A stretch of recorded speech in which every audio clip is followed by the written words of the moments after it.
अभी हम लोग बात करेंगे टेंशन यदि किसी धागे का है। आइडियल कंडीशन में एक पॉइंट से दूसरे पॉइंट तक एक जैसा होगा, और यदि बात करते हैं हम लोग धागे में वेट है तो वो आइडियल तो नहीं रहेगा। अब उस कंडीशन में कैसे एनालाइज किया जाए, इस बात पर अभी हम लोगों को सोचना है। मीन्स धागा यदि नॉन आइडियल है, धागे का वेट दे दिया जाए तो टेंशन को कैसे डिस्क्राइब करेंगे हम लोग उसे देखते हैं। तो एनएलएम के इस पार्ट में यहां एग्जाम्पल ले रहे हैं कि यदि किसी धागे का खुद का वेट दे दिया जाए 6 kg और उसको यूज करें एक 14 kg के ब्लॉक को हैंग करने के लिए। ऐसा सिचुएशन यदि होता है तो ऐसे सिचुएशन में हम लोग देखते हैं कि टेंशन कैसे बिहेव करेगा, कहां पर कितना होगा। मेनली यहां पर मैंने एक पॉइंट ए माना, यहां एक पॉइंट बी कहते हैं, और बीच में एक पॉइंट हम लोग कह दे रहे हैं एम। ये एम फॉर मिड पॉइंट ये कहते हैं, और इन तीनों पॉइंट्स पे हम टेंशन देखना चाहते हैं। तो ध्यान से सोचिए, यदि बी पॉइंट पर मैं धागे को कट कर दूं तो इसका मतलब है ये 14 kg नीचे गिर पड़ेगा। तो बी पॉइंट पर जो टेंशन होगा ये होल्ड करने की कोशिश कर रहा है किसको, 14 kg के इस ब्लॉक को। तो आप जब बात करेंगे बी पॉइंट का टेंशन तो आप इसे सिस्टम मानो, और आप इसे सिस्टम मानोगे तो इसको नीचे कौन खींच रहा होगा, ग्रेविटी 14G, और ऊपर ये टेंशन एट बी पॉइंट। तो हम लोग क्या कहेंगे कि ये रेस्ट पे है, तो एफ नेट क्या होना चाहिए, 0। तो टी एट बी ये किसके बराबर हो जाएगा, 140 न्यूटन के बराबर हो गया। अब यदि कोई हमसे ये कहता है कि एम पॉइंट पर बताइए टेंशन क्या होगा, तो एम पॉइंट का मतलब हो गया मिड। तो मिड जैसे ही कहते हैं तो इस 6 kg के दो टुकड़े कर दीजिए। ये 3 kg यहां देखिए आप, और 3 kg यहां देखिए, और अब आपको सिस्टम नया चुनना होगा। नया सिस्टम आप चुनते हैं ये, यदि नया सिस्टम चुनते हैं ये, तो अब यहां आप यदि कट कर दे कैंची से, ये 3 kg और 14 kg दोनों नीचे गिर पड़ेगा। तो यहां इस पॉइंट को होल्ड करने का काम कौन कर रहा है, टी एट एम। और यदि ये टी एट एम इन्हें होल्ड कर रहा है तो टी एट एम किन को होल्ड कर रहा है, 14 और 3 को। तो यदि इसके लिए मैं अलग डायग्राम बनाकर आपको समझा दूं, इस डायग्राम को आप ड्रॉप करिए, इसमें आपने टी एट बी समझ लिया। नेक्स्ट डायग्राम मैं एक बना करके आपको बताने की कोशिश करता हूं कि ये मिड पॉइंट पर कैसे देखा जाए टेंशन। ये 6 kg आपने अभी देखा। यदि हम बात करते हैं नेक्स्ट इसके मिड पॉइंट वाले के लिए, तो डायग्राम को मैं चेंज कर देता हूं, जिससे आप फ्रेश जैसा इसे देखें। ये 14, ये 3, ये मिड पॉइंट, और ये 6 kg का ब्लॉक था ना, 6 kg का रॉड था, तो आपने उसको दो टुकड़े कर दिया। 14 kg का ब्लॉक ये टंगा हुआ है। आप यदि यहां पर ऐसे एक सिस्टम चुनते हैं तो इस सिस्टम में बाहर से इसे कौन अट्रैक्ट कर रहा है, 14 + 3, ये ग्रेविटेशनल पुल लगेगा इस सिस्टम पे, और ऊपर इसे होल्ड करने की कोशिश करेगा tension at M, midpoint पे टेंशन। तो यहां आप क्या कह सकते हैं, ये भी रेस्ट पे है झूला सिस्टम, तो एफ नेट 0। तो जितना ऊपर की तरफ टेंशन है टी एट एम, उतना ही नीचे होगा 170 न्यूटन, ये फोर्स ग्रेविटेशनल फोर्स के बराबर। अब यदि हम बात करते हैं कि ए पॉइंट पर कितना होगा टेंशन, तो ए पॉइंट पे टेंशन देखने के लिए हमें फिर एक नया डायग्राम चाहिए। इन्हें मैं हटाता हूं। आप यदि ए पॉइंट पर टेंशन देखना चाहते हैं तो ए पॉइंट पर टेंशन के लिए ऐसे आपको सोचना पड़ेगा कि ये 14 केजी यहां था, यहां 6 केजी, और आपने इसे देखा यहां ए पॉइंट। तो आप यदि इस पूरे को सिस्टम मान लो तो यहां एफ नेट फिर से 0 करना है आपको। ए पॉइंट को ये पूरा सिस्टम नीचे खींचता होगा ग्रेविटी के कारण, ग्रेविटेशनल पुल के कारण नीचे फोर्स लग रहा है 14 + 6g, और ऊपर छत इसे रोकने की कोशिश करता होगा नीचे जाने से। तो T at A वहां जो टेंशन है ये किसके बराबर हो जाएगा? 200 न्यूटन।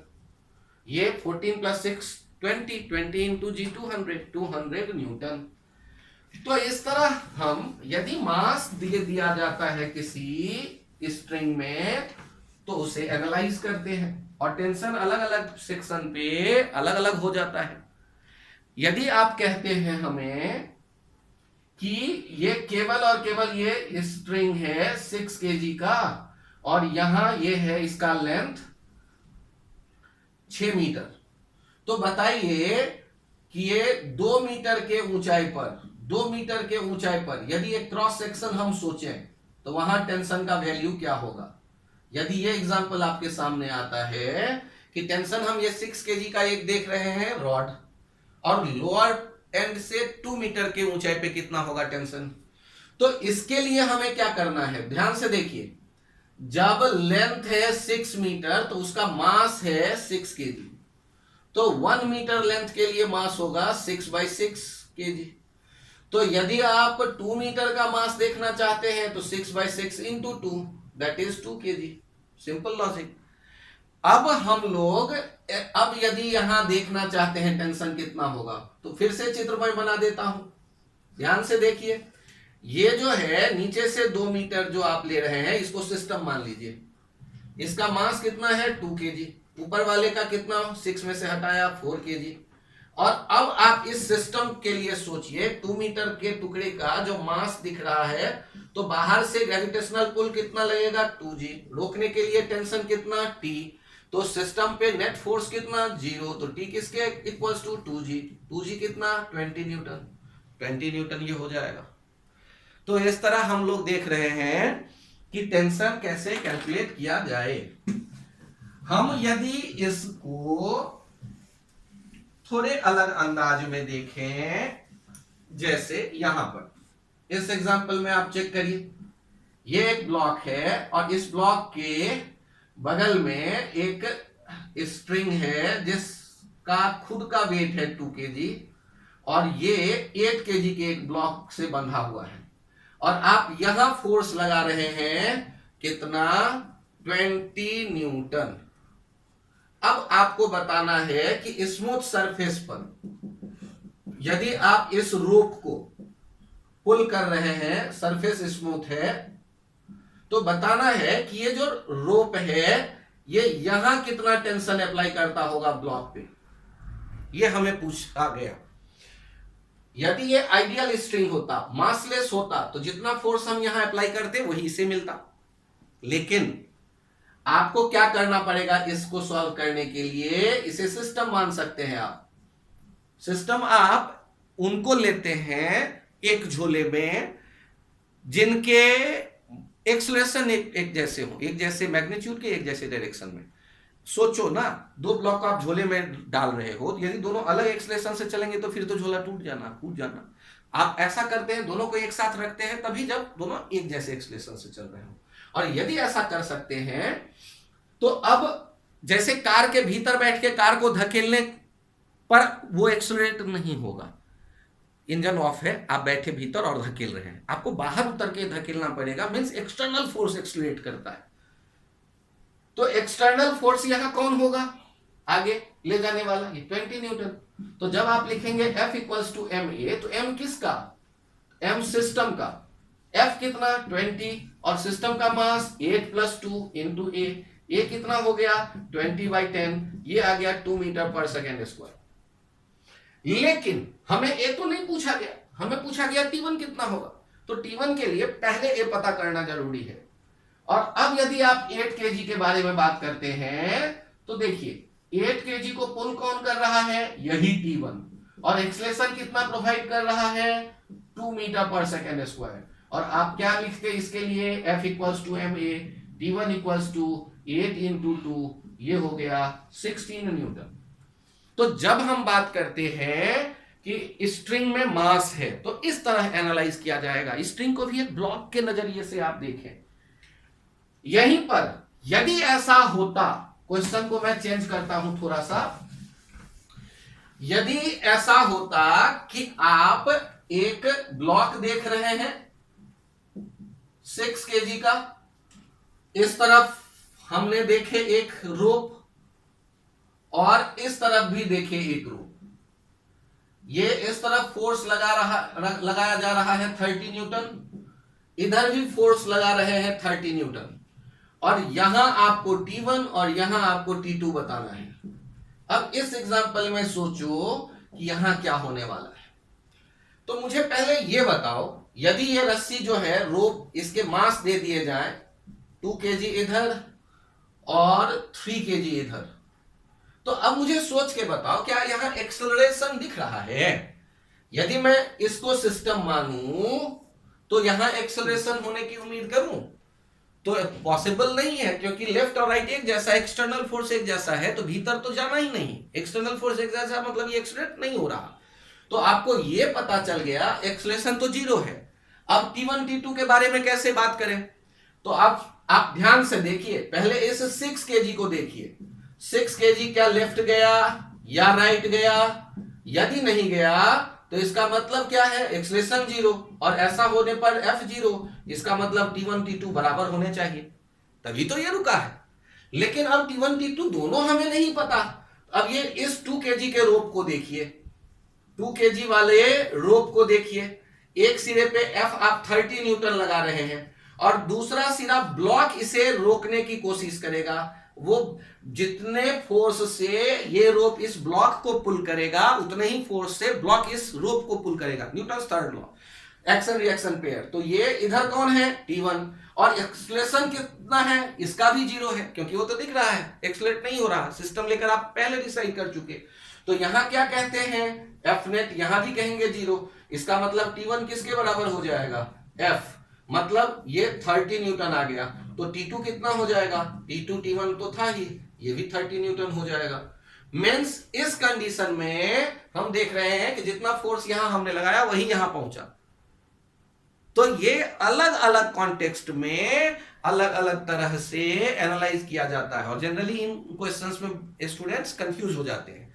तो आपको बहुत स्ट्रेस नहीं लेना, सिस्टम चुनने के लिए एक ही कंडीशन है, एक्सेलरेशन एक जैसा हो तो आप सिस्टम ले लोगे, और इंटरनल फोर्स एक्सेलरेट नहीं करता है, ये भी ध्यान रखिए। अब एक पॉइंट मैं आपको बता रहा हूं कि यदि स्मूथ सरफेस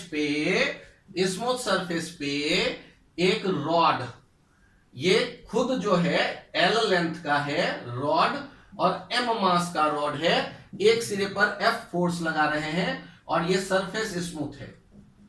अब इस रॉड में, ये जो रॉड आपके सामने अवेलेबल है, इस रॉड में हमें पता करना है कि फ्रंट वाले एंड से x डिस्टेंस पर, फ्रंट वाले एंड से x डिस्टेंस पर टेंशन कितना होगा, फ्रंट वाले एंड से x डिस्टेंस पर टेंशन कितना होगा। तो अब ऐसे केस में क्या किया जाए, यदि ऐसा केस आता है तो सबसे पहला काम तो हम यही करते हैं कि पूरे रॉड का देखते हैं एक्सेलरेशन क्या होगा। तो एक्सेलरेशन क्या हो जाएगा, तो देखिए F equals to ma, acceleration पता चल गया F बाई m। अब नेक्स्ट अगला स्टेप देखिए, यदि मैं बात करता हूं आगे वाला सिरा जो है x, तो पीछे वाला सिरा कितना हो जाएगा लेंथ, और पीछे वाला टुकड़ा L माइनस x। अब हमें यदि चाहिए यहां टेंशन बीच में, सिस्टम जो आपने चुना उसके भीतर, तो आपको सिस्टम बदलना पड़ेगा। सिस्टम बदलना पड़ेगा मींस आप नए सिस्टम में आ गए। ये जो टुकड़ा आप देख रहे हैं कौन सा, L माइनस एक्स, इसका मास सोचिए कितना होगा। यदि आप मास सोच पाएंगे तो ये टेंशन निकल के चला आएगा। तो ध्यान से देखिए, पर यूनिट लेंथ मास कितना है, m बाई एल।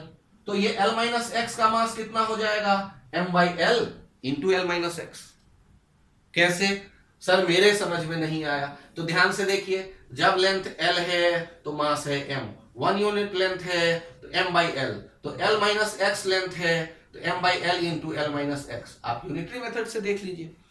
अब यदि यहां हम बात करते हैं इसके आगे बढ़ने की, एक्सलेशन हमें पता है, तो F बराबर ma में क्या लिखा जाएगा, T equals to m/l into L minus x. ये तो m हो गया, और a के बदले कौन, F/m, m और m कैंसिल आउट हो गया। तो t का वैल्यू कितना आ गया, यहां देखिए, t का वैल्यू आ गया F/l into L minus x, F/l into L minus x. तो ये क्वेश्चन हम लोग देख रहे हैं, जब रॉड या रोप ऐसा हो जिनके मास हैं, तो उस कंडीशन में अलग अलग सेक्शन के टेंशन अलग अलग हो जाते हैं। तो इसकी हम लोगों ने अभी चर्चा की। नेक्स्ट पॉइंट यहां हम लोग ले रहे हैं, एक छोटा सा पॉइंट है, एपियरेंट वेट। अब इस एपियरेंट वेट, किसी पर्सन का एपियरेंट वेट, तो वेइंग मशीन कैसे बिहेव करेगा। वेइंग मशीन इंसान को देखता नहीं है, वेइंग मशीन कैसे आपका वेट देगा। आप वेइंग मशीन पे खड़े होते हो और आपका वेट वहां दिख रहा होता है मशीन के रीडिंग में। तो वेइंग मशीन किसको फील करेगा, आपने जो पुश किया, तो आपने जो पुश किया उतना ही फोर्स वो आप पे लगाएगा, न्यूटन्स थर्ड लॉ। एक बार चेक करिए कि जब वेट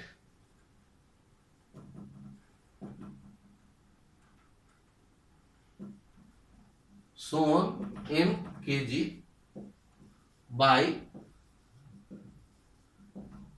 weighing machine, ये कैसे लिखेंगे, तो यदि केजी में देख रहे हैं तो ये नॉर्मल रिएक्शन जो आप फील करते हैं उसको जी से डिवाइड कर देंगे, उससे निकल करके चला आएगा।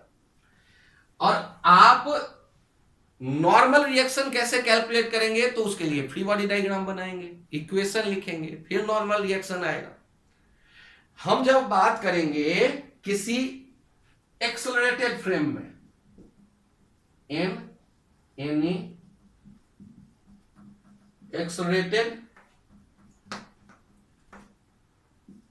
एक्सेलरेटेड फ्रेम, तो रीडिंग जो होगा, ये रीडिंग तब भी यही लिखेंगे, n/g ही लिखेंगे, वो बदलेगा नहीं।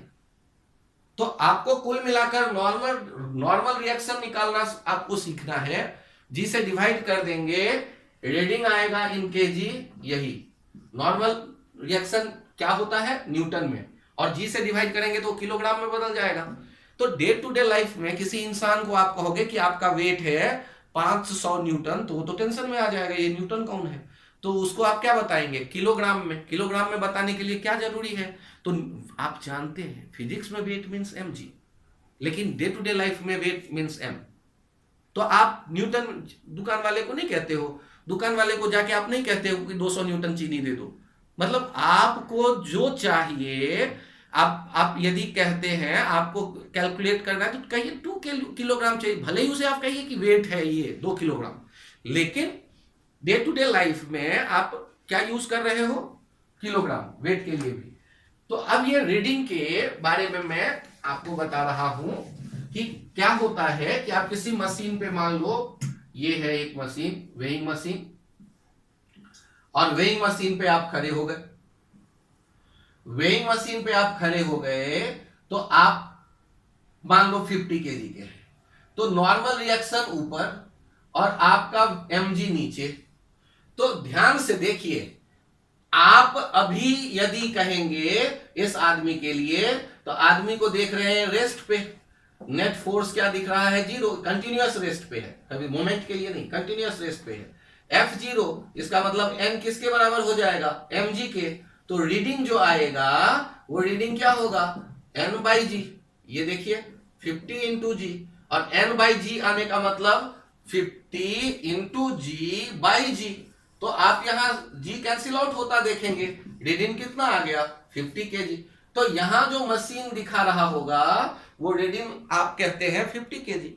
तो आपके दिमाग में भी ये था, हाँ यार मैं 50 केजी का यदि हूं और मशीन को दबा रहा हूं 50 केजी, तो वो 50 बता देगा, तभी कहेंगे कि सही रीडिंग है। चलिए ओके, लेकिन एक इंटरेस्टिंग पॉइंट है, यदि मैं क्वेश्चन को बदल दूं और आपसे कहूं कि ये जो है ये इंसान अपना वेट देख रहा है एक लिफ्ट में खड़े होकर, मशीन लिफ्ट के भीतर है और लिफ्ट ऊपर की तरफ एक्सेलरेटेड है, एक्सेलरेशन है 5 मीटर पर सेकेंड स्क्वायर। तो अब मुझे बताइए, हम लोगों ने न्यूटन लॉज ऑफ मोशन में क्या देखा कि न्यूटन ने क्या कहा कि सारे के सारे उसने लॉ बनाए सेब खाते हुए, मान लो पेड़ के नीचे बैठ के। तो पेड़ के नीचे बैठ के यदि बनाए, इसका मतलब हमें कहां से ऑब्जर्व करना पड़ेगा, हमें भी एक सेब का पेड़ ढूंढना पड़ेगा, उसके नीचे बैठ के इस घटना को देखना पड़ेगा। तो इस एग्जाम्पल में जब यहां आपको रीडिंग चाहिए तो ये रीडिंग कैसे देखेंगे, तो उसके लिए सबसे पहला काम करिए कि आप इन ग्राउंड फ्रेम बात करिए।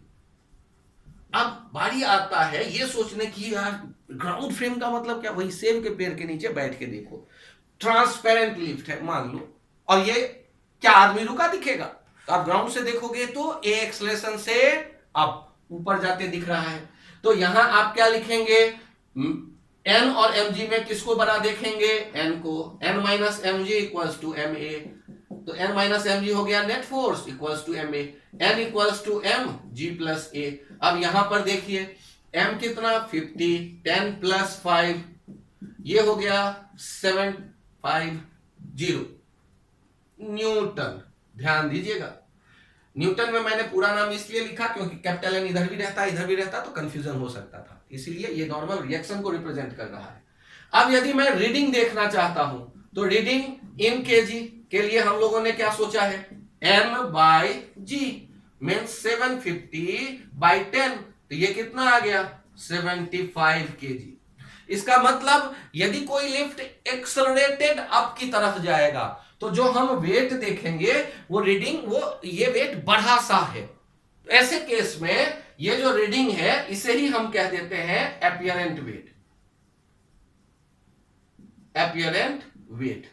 यदि एक्सेलरेटेड फ्रेम में कोई ऑब्जर्वेशन लिया जा रहा होता है तो एक्सेलरेटेड फ्रेम में मशीन हो तो उस समय जो वेट मशीन बताता है उसके लिए इन केजी, उसके लिए हम लोग यहां टर्म यूज कर रहे हैं एपियरेंट वेट इन केजी, एपियरेंट वेट।